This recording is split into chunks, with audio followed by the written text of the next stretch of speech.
Friends வணக்கங்க.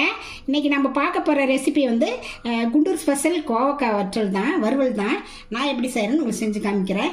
First time video பார்க்குறவங்க தான் சப்ஸ்கிரைப் பண்ணிக்கங்க. பக்கத்தில் இருக்க பெல் பட்டனை கிளிக் பண்ணி நான் போடுற வீடியோவில் உங்களுக்கு உடனுக்குடன் வந்து செய்கிறேன். வாங்க வீடியோக்குள்ளே போகலாம். ஒரு 400 கிராம் கோவக்காய் வாங்கி வாஷ் பண்ணி வச்சுருக்கேங்க. ஒரு கடாய் வந்து பற்ற வச்சுருக்கேன். அதை வந்து சூடு பண்ணிட்டு இருக்கேன். இதில் வந்து கடலைப்பருப்பு வந்து ஒரு ஸ்பூனுங்க. அதை லேசாக வறுத்துக்கலாம். ஃப்ளேம் வந்து மீடியமாக வச்சு நம்ம வறுத்துக்கலாங்க, இல்லைன்னா கருகிரும். உளுந்து ஒரு ஸ்பூனுங்க, அதை இதோடு சேர்த்துக்கலாம். பாருங்க, கடலைப்பருப்பு உளுந்து நல்லா செவந்துருச்சு. மல்லி வந்து ஒரு ஸ்பூனு, ஜீரகம் ஒரு அரை ஸ்பூனு, வெந்தயம் ஒரு 1/4 ஸ்பூனு, 2 காஷ்மீரி சில்லி மிளகாய், 2 வந்து நம்ம நார்மலாக யூஸ் பண்ணுற மிளகாய், கொஞ்சம் கருவேப்பிலை. இதை போட்டு கொஞ்சம் லைட்டாக வறுத்துக்கலாங்க. கடைசியாக வறுத்த வேர்க்கடலை, அப்புறம் வெள்ளை எள்ளுங்க. இதை போட்டு ஒரு வாரம் வறுத்துட்டு நம்ம ஆஃப் பண்ணிடலாங்க. அவ்வளோதாங்க. இதை போட்டு நம்ம மிக்சியில் வந்து ஆற விட்டு பொடி பண்ணி வச்சுக்கலாம்.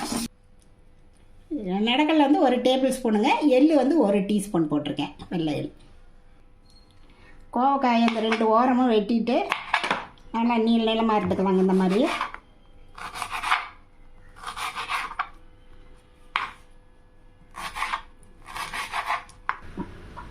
மாதிரி நீல வாக்கில் எல்லாத்தையும் கட் பண்ணிக்கலாங்க.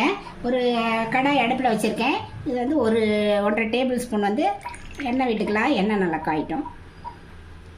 எண்ணெய் காஞ்சிடுச்சுங்க. 1 ஸ்பூன் கடுகு, உளுந்த பருப்பு 1 ஸ்பூனு,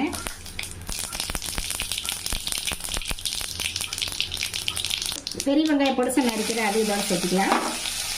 கருவேப்பிலை கொஞ்சம் நல்லா கட் பண்ண கோவக்காய் பூரா இதில் சேர்த்திடலாங்க. சேர்த்து நல்லா பருத்தி விடலாங்க. மஞ்சத்தூள் வந்து ஒரு அரை டீஸ்பூன் போட்டுக்கலாங்க. இதுக்கு தேவையான அளவு உப்பு போட்டு ஒரு 10 நிமிஷம் நல்லா இதுலேயே நல்லா வதங்கிட்டுங்க. பாருங்க, நல்லா பாவக்காய் எண்ணெய் பிறகு நல்லா வெந்துருச்சு. நம்ம இந்த அரைச்சி வச்ச பொடியை, மசாலா பொடி இதோட சேர்த்துக்கலாங்க. ஒரு 2 நிமிஷம் இதில் இருந்தால் போதும். பாருங்கள், இந்த மசாலாலாம் வந்து எப்படி கோவக்காயோட ஒட்டி எப்படி இதாக இருக்குது பாருங்கள். பாருங்கள் எப்படி இருக்குது மசாலாலாம் கோவக்காயோடு ஒட்டி. இது வந்து நம்ம வந்து ஸ்கூலுக்கு போகிற குழந்தைங்களுக்கு லஞ்ச் பாக்ஸு, தயிர் சாதம், லெமன் ரைஸு, தக்காளி சாதம்லாம் நம்ம கொடுத்து விடும்போது நம்ம இதுக்கு வந்து பொரியெல்லாம் இதை கூட செஞ்சு கொடுத்தீங்கன்னா குழந்தைங்க நல்லா விரும்பி சாப்பிடுவாங்க. உங்களுக்கு இந்த வீடியோ பிடிச்சிருந்தா ரதியா சமையலை சப்ஸ்கிரைப் பண்ணுங்கள், லைக் பண்ணுங்கள், ஷேர் பண்ணுங்கள். அடுத்த வீடியோவில் வேறு ரெசிபியோடு சந்திக்கிறேன். வணக்கம்.